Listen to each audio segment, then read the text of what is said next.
부처님의 뜻과 지혜를 얻고자 한다면 좋아요와 구독 부탁드립니다. 오늘도 법문을 듣기 위해 이 자리에 와주신 모든 보살님들께 깊은 감사를 드립니다. 혹시 여러분은 이런 경험 있으신가요? 평생 가족을 위해 희생했는데 자식들이 나를 꼰대라고 무시할 때 그 순간 느꼈던 그 참담한 배신감 말이에요. 아니면 직장에서 성실하게 일해왔는데 젊은 후배가 나를 한물간 사람 취급하며 대놓고 무시했을 때의 그 분노와 절망감을 말입니다. 이런 말을 들으시면 가슴이 철렁 내려앉으실 거예요. 왜냐하면 우리 대부분이 이런 뼈아픈 경험을 가지고 있기 때문이죠. 특히 우리 같은 기성세대는 더욱 그렇습니다. 나이가 들수록 이런 무시당하는 경험이 더 자주, 더 노골적으로 일어나거든요. 정말 기가 막힌 일들이 우리 주변에서 벌어지고 있어요. 평생 가족을 위해 자신의 모든 것을 바쳤는데 자식들은 그걸 당연하다고 여기면서 부모의 말을 귀찮아해요. 심지어 친구들 앞에서 우리 부모는 꽉 막혔다고 말하는 자식들도 있어요. 그 말을 들은 부모의 마음이 어떨까요? 정말 가슴이 찢어지는 아픔이죠. 직장에서는 더 심각해요. 수십 년 동안 회사를 위해 헌신했는데 새로 들어온 젊은 직원들이 대놓고 꼰대라고 무시해요. 회의 시간에 내 의견을 발표하면 뒤에서 킥킥거리면서 저 아저씨 또 시작이네 하는 소리를 들어야 해요. 그럴 때 느끼는 그 수치심과 분노는 정말 말로 표현할 수 없을 정도예요. 더 화가 나는 건 이웃들과의 관계에서 일어나는 일들이에요. 평소에 좋은 관계를 유지하려고 노력했는데 어느 날 갑자기 나를 무시하는 말을 들으면 정말 당황스럽고 억울해요.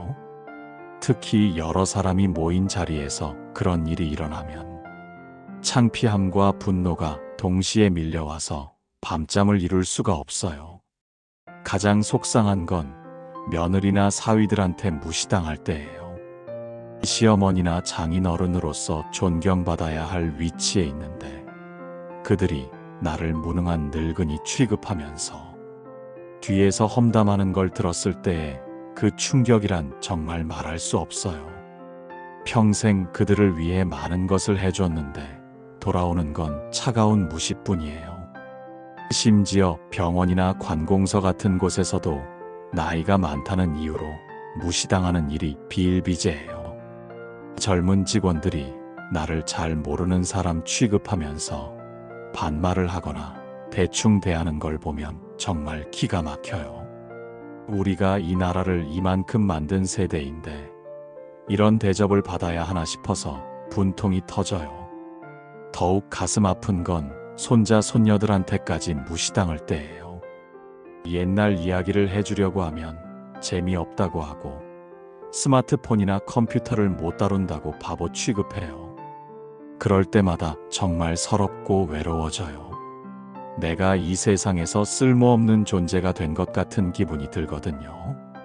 이런 일들을 겪고 나면 밤에 잠이 안 와요. 그 상황이 자꾸 떠올라서 마음이 불편하고 그때 이렇게 말할 걸 저렇게 행동할 걸 하는 후회가 밀려와요.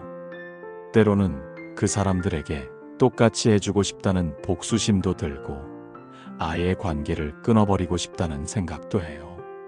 하지만 그런 마음을 품고 살면 결국 내가 더 괴로워져요. 상대방은 아무렇지도 않게 지내는 것 같은데 나만 계속 그 일로 고통받고 있으니까요. 그러면서 이런 의문이 들기 시작합니다. 왜 하필 나만 이런 일을 당하는 걸까? 내가 정말로 무시당할 만한 이유가 있는 건 아닐까 하고 말이에요. 이런 자책과 의심이 반복되면 자존감이 바닥까지 떨어져요. 사람들과 만나는 것도 부담스러워지고 혹시 또 무시당할까봐 먼저 움츠러들게 돼요. 그러다 보면 점점 더 소극적이 되고 사람들과의 관계도 멀어지게 되죠. 특히 요즘 젊은 사람들은 더 심해요. 나이 든 사람들을 우습게 보는 문화가 생겨버린 것 같아요. 기술을 못 다룬다고, 생각이 꽉 막혔다고, 시대에 뒤떨어졌다고 대놓고 무시해요.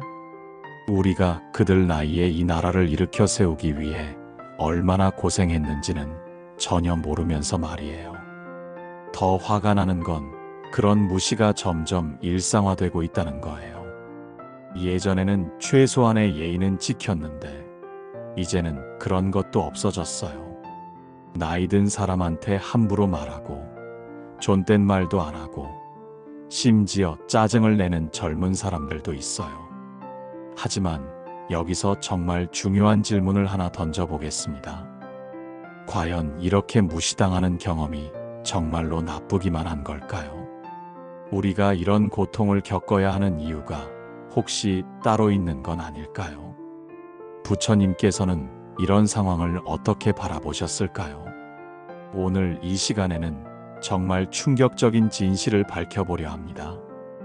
여러분이 지금까지 고통이라고 생각했던 그 무시당하는 경험들이 사실은 어떤 의미가 있는지, 그리고 그 속에 숨겨진 놀라운 축복이 무엇인지를 부처님의 지혜를 통해 알아보겠습니다.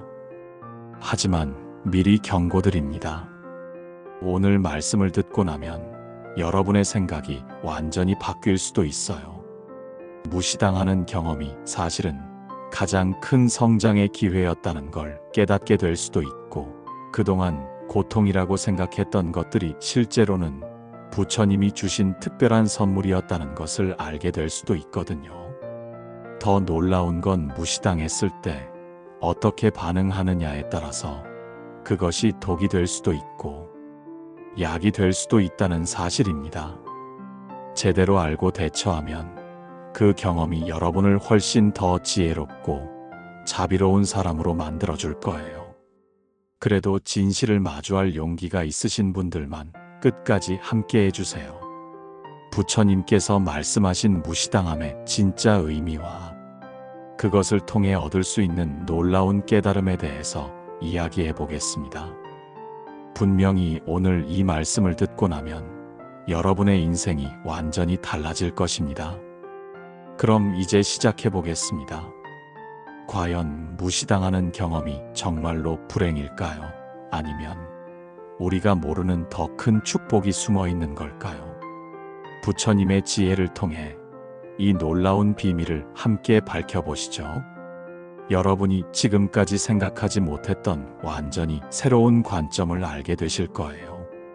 부처님께서는 세상의 모든 일이 다 인연으로 맺어진다고 하셨어요.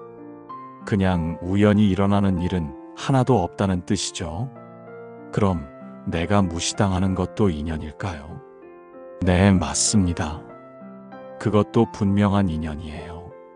그런데 여기서 중요한 건 그 인연을 어떻게 받아들이느냐 하는 것입니다. 대부분의 사람들은 무시당하면 화를 내거나 상처받아 하죠. 그 사람을 미워하거나 복수하고 싶어 해요. 하지만 부처님께서는 이렇게 말씀하셨어요. 그 순간이야말로 나 자신을 들여다볼 수 있는 가장 좋은 기회라고요. 무시당했을 때 내 마음에 일어나는 반응을 잘 살펴보세요. 화가 나는 것, 서운한 것, 복수하고 싶은 마음, 이 모든 것들이 다 내 마음 안에서 일어나는 일들이에요. 그 사람이 나한테 한 말이나 행동은 이미 지나간 일인데 지금 나를 괴롭히고 있는 건 내 마음 속의 반응들이거든요. 여기서 부처님께서 가르치신 정견의 지혜가 필요합니다. 정견이란 사물을 있는 그대로 올바르게 보는 것이에요. 무시당했을 때도 마찬가지입니다. 그 상황을 있는 그대로 봐야 해요. 상대방이 나를 무시했다는 것은 사실이지만 그것이 내 가치를 결정하는 것은 아니라는 걸 알아야 합니다. 생각해 보세요. 한 사람이 나를 무시한다고 해서 내가 정말로 무시받을 사람이 되는 걸까요? 절대 그렇지 않아요. 그 사람의 말과 행동은 그 사람의 마음 상태를 보여주는 것일 뿐이에요. 혹시 그 사람이 스트레스를 받고 있거나 마음이 불편한 상태에 있어서 그런 행동을 했을 수도 있거든요. 부처님께서는 또 이렇게 말씀하셨어요. 다른 사람이 나에게 화살을 쏘았을 때 그 첫 번째 화살로 인한 상처는 어쩔 수 없지만 두 번째 화살은 내가 스스로 자신에게 쏘는 것이라고요.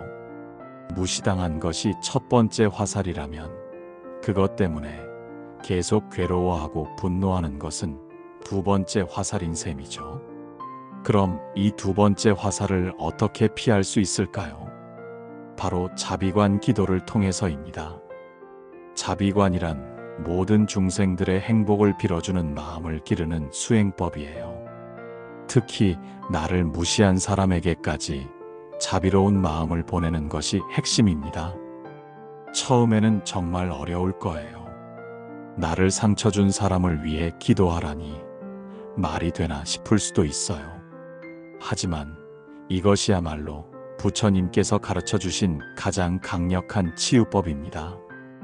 그 사람이 행복해지면 더 이상 다른 사람을 무시하거나 상처 주지 않을 테니까요. 구체적으로 어떻게 하는지 말씀드릴게요. 조용한 곳에 앉아서 마음을 가라앉히세요. 그리고 나를 무시했던 그 사람을 떠올려 보세요. 처음에는 화가 날 수도 있어요. 하지만 참고 이렇게 마음속으로 말해보세요. 저 사람도 행복하기를, 저 사람도 평안하기를, 저 사람도 모든 고통에서 벗어나기를 빕니다. 이런 기도를 계속하다 보면 신기한 일이 일어납니다.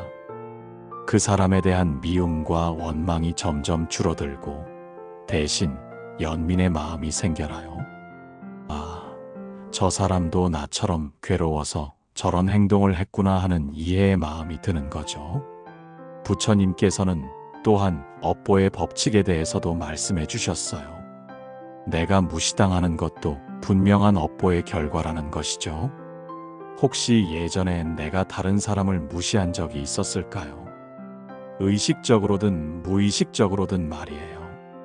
그런 업이 지금 나에게 돌아온 것일 수도 있어요. 그렇다고 해서 자책할 필요는 없어요. 오히려 이것을 깨달음의 기회로 삼으면 됩니다.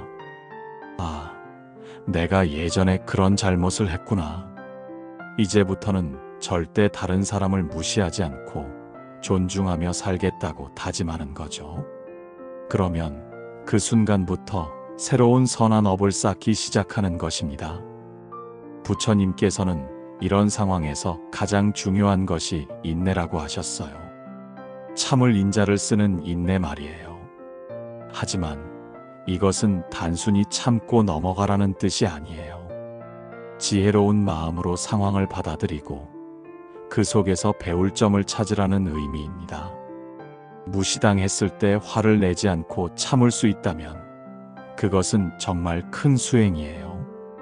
화를 내는 것은 쉽지만 참는 것은 어려워요.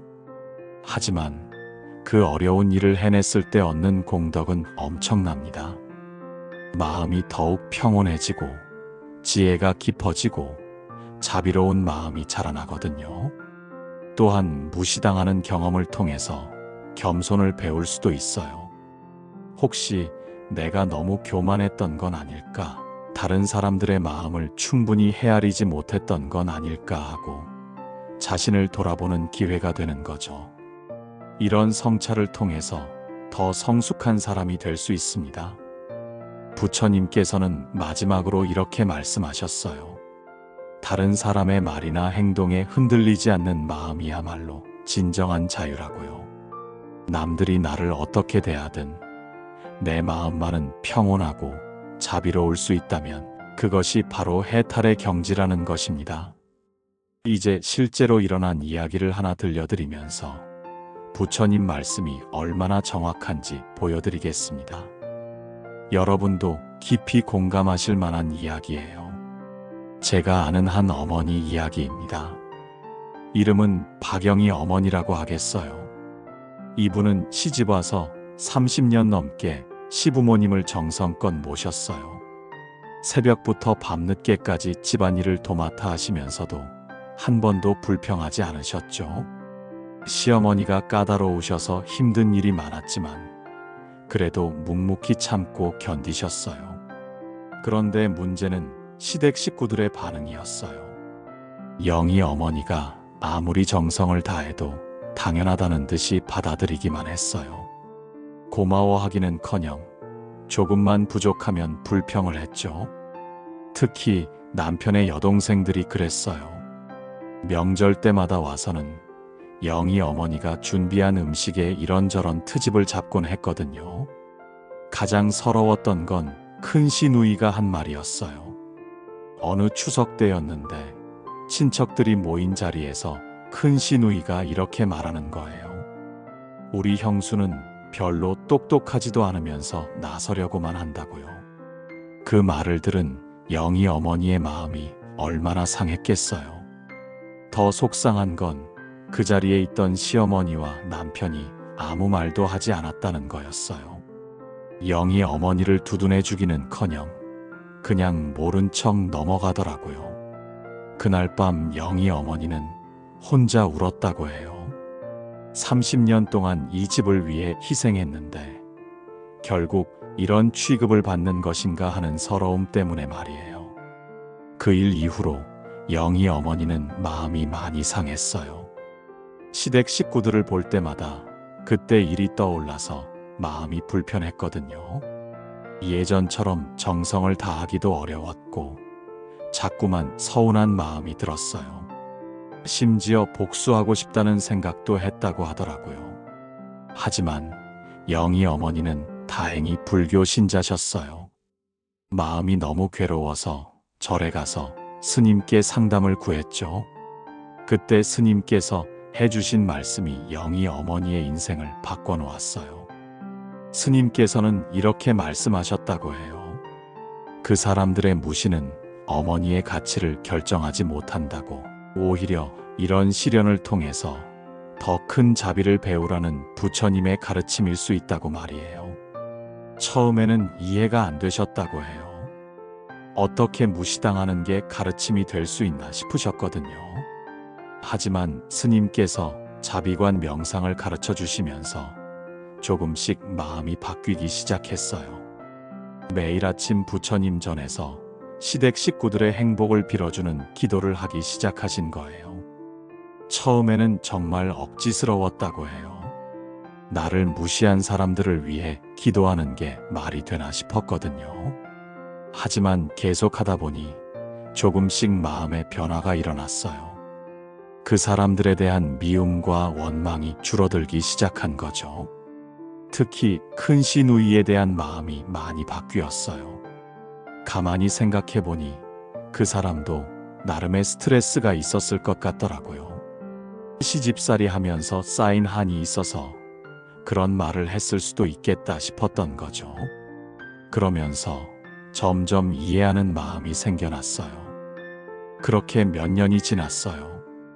영희 어머니는 예전처럼 정성껏 시댁 식구들을 대했지만 마음가짐이 완전히 달라졌어요. 인정받으려고 하는 마음은 줄어들고 그냥 선한 일을 한다는 마음으로 행동하게 된 거죠. 그러자 놀라운 일이 일어나기 시작했어요. 가장 먼저 변한 건 남편이었어요. 아내가 예전보다 더 평온해지고 자비로워진 모습을 보면서 정말 고마워하기 시작한 거예요. 그동안 아내가 얼마나 희생했는지 새삼 깨닫게 된 거죠. 시어머니도 마찬가지였어요. 며느리가 어떤 상황에서도 화를 내지 않고 인내하는 모습을 보면서 정말 대단한 며느리라고 생각하기 시작하신 거예요. 나중에는 다른 사람들에게 자랑할 정도로 며느리를 아끼게 되셨어요. 가장 놀라운 변화는 큰 시누이에게서 일어났어요. 어느 날 갑자기 영희 어머니를 찾아와서는 그동안 미안했다고 사과하는 거예요. 자기도 그때 왜 그런 말을 했는지 모르겠다면서 형수가 얼마나 고생했는지 이제야 안다고 하더라고요. 알고 보니 큰 시누이도 시댁에서 많은 고생을 했었어요. 그런 스트레스가 쌓여서 다른 사람에게 화풀이를 했던 거였죠. 하지만 영희 어머니가 그런 상황에서도 원망하지 않고 오히려 자비로운 마음을 보이는 걸 보면서 정말 부끄러워졌다고 해요. 지금 영희 어머니는 시댁에서 가장 존경받는 분이 되셨어요. 시댁 식구들뿐만 아니라 친척들까지도 영희 어머니의 인격과 자비로운 마음을 본받으려고 해요. 무시당했던 그 경험이 결국 가장 큰 복이 되어서 돌아온 셈이죠. 영희 어머니께서 나중에 하신 말씀이 아직도 기억에 남아요. 그때 그 무시당했던 경험이 없었다면 지금의 내가 될 수 없었을 거라고 하시더라고요. 그 고통을 통해서 진정한 자비가 무엇인지 배웠고 어떤 상황에서도 흔들리지 않는 마음을 얻게 되었다고 말씀하셨어요. 이 이야기를 들으면서 저는 정말 부처님 말씀의 위대함을 느꼈어요. 무시당하는 경험조차도 깨달음의 기회가 될 수 있다는 것, 그리고 자비로운 마음으로 그 상황을 받아들이면 결국 더 큰 복으로 돌아온다는 것을 말이에요. 영희 어머니의 이야기를 들으시면서 많은 분들이 이런 생각을 하셨을 거예요. 그래, 맞다. 자비로운 마음이 중요하다는 건 알겠는데 막상 무시당했을 때 그런 마음을 갖기가 쉽지 않다는 거죠. 지금부터 그 구체적인 방법들을 하나씩 알려드리겠습니다. 먼저 무시당했을 때 가장 먼저 해야 할 일은 마음을 가라앉히는 것입니다. 화가 치밀어 오르거나 서운한 마음이 들 때는 일단 깊은 숨을 3번 쉬어보세요. 첫 번째 숨을 들이마실 때는 부처님의 자비로운 기운을 받아들인다고 생각하시고, 내쉴 때는 마음속의 화와 분노를 내보낸다고 생각하세요. 두 번째 숨을 들이마실 때는 지혜의 빛이 내 마음에 들어온다고 생각하시고, 내쉴 때는 원망과 미움을 밖으로 내보낸다고 생각하세요. 세 번째 숨을 들이마실 때는 평안함이 온몸에 퍼진다고 생각하시고, 내쉴 때는 모든 부정적인 감정들이 완전히 사라진다고 상상해 보세요. 이렇게 3번의 깊은 호흡만으로도 마음이 많이 가라앉을 거예요. 그러면 그 상황을 좀 더 객관적으로 볼 수 있는 여유가 생깁니다. 감정적으로 반응하는 대신에 지혜롭게 대처할 수 있게 되는 거죠. 다음으로는 아침 기도를 통해서 하루를 준비하는 것입니다. 매일 아침 일어나서 부처님 전에 앉으셔서 이렇게 기도해 보세요. 관세음 보살님, 오늘 하루 남의 말에 흔들리지 않는 마음을 주세요.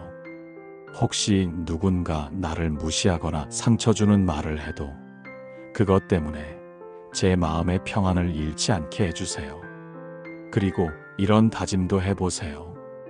오늘 만나는 모든 사람들을 부처님처럼 존중하겠습니다. 비록 그들이 나를 무시할 수도 있지만 나는 그들을 미워하지 않고 오히려 자비로운 마음으로 대하겠습니다.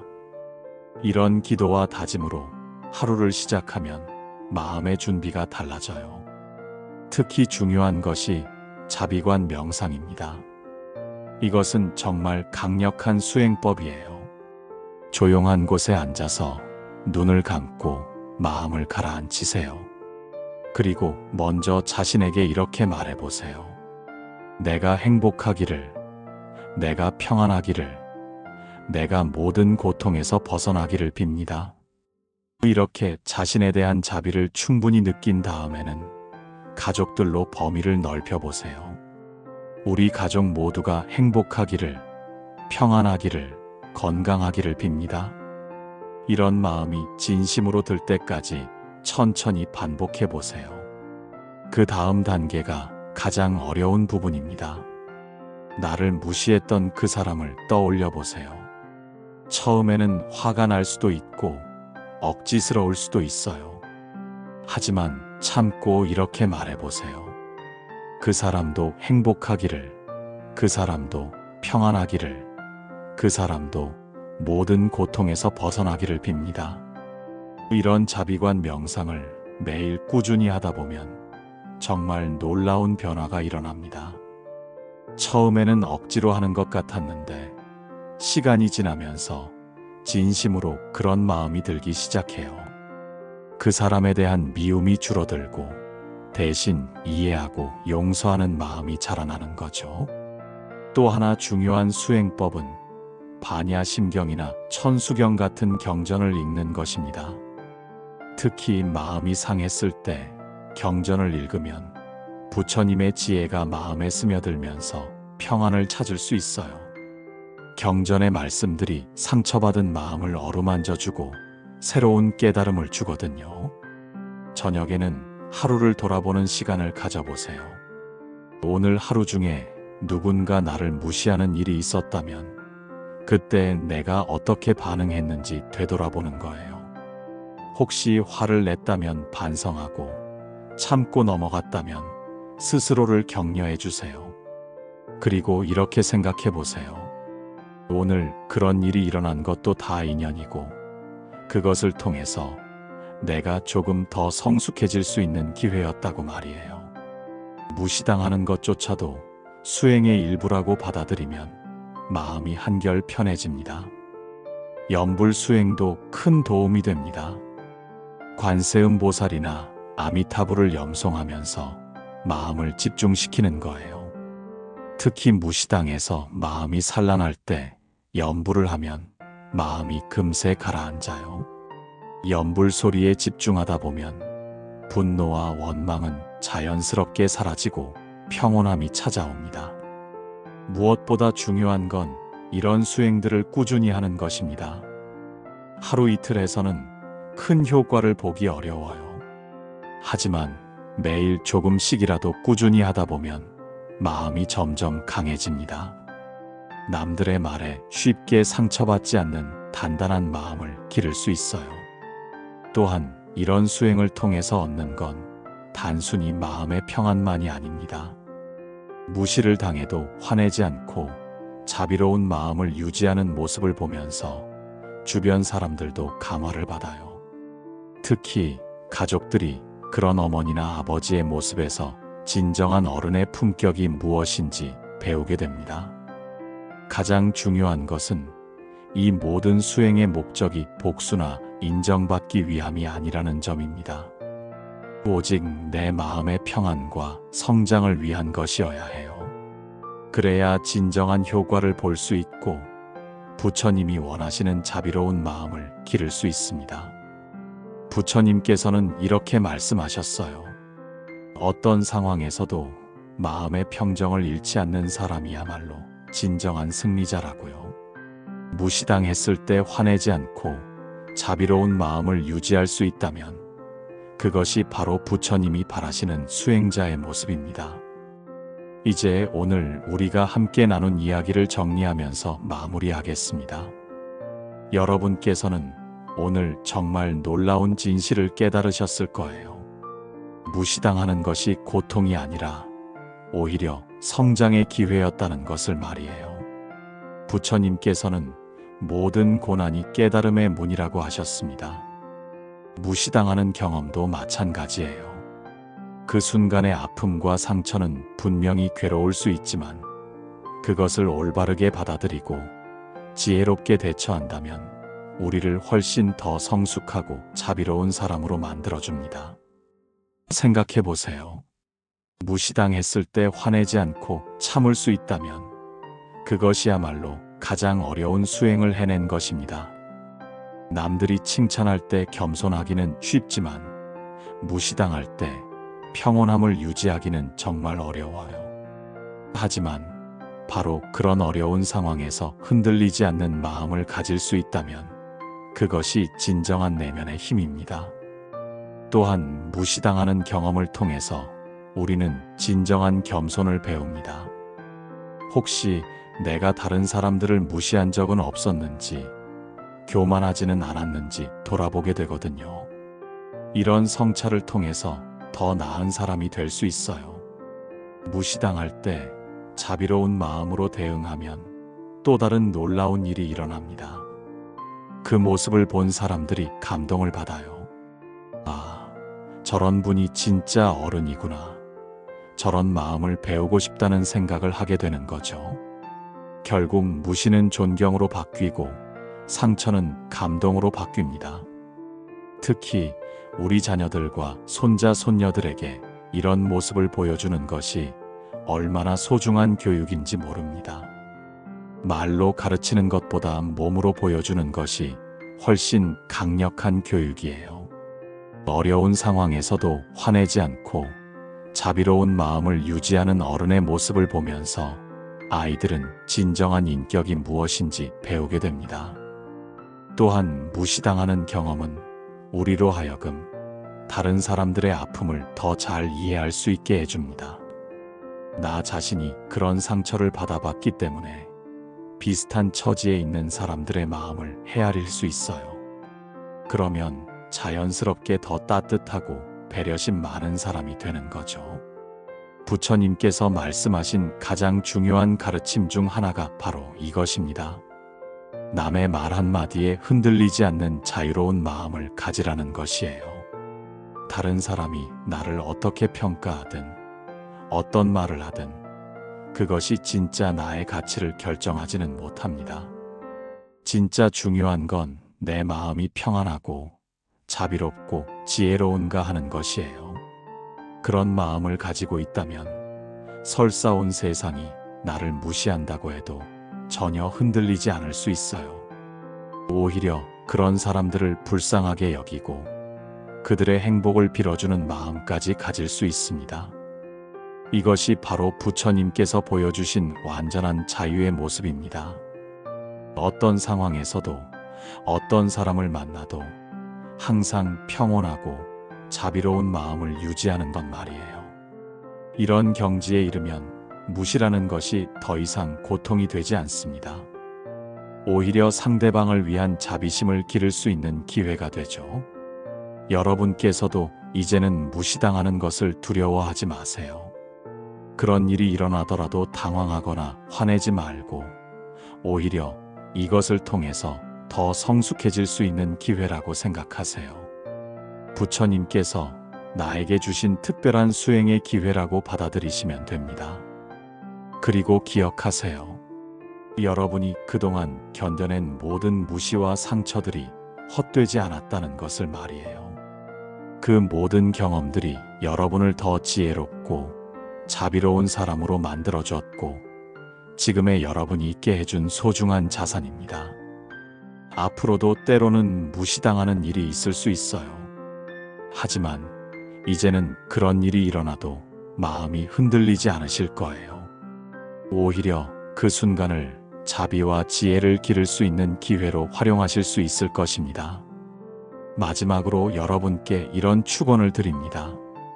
어떤 상황에서도 마음의 평안을 잃지 않으시기를, 모든 중생들에 대한 자비로운 마음이 더욱 깊어지시기를, 그리고 여러분의 지혜와 인격이 주변 모든 사람들에게 빛이 되시기를 간절히 기원합니다. 오늘도 끝까지 함께 해주신 모든 보살님들께 깊은 감사를 드립니다. 여러분의 하루하루가 수행이 되고 공덕이 되시길 바라며 항상 부처님의 자비가 함께 하시기를 축원합니다. 나무 아미타불 관세음보살.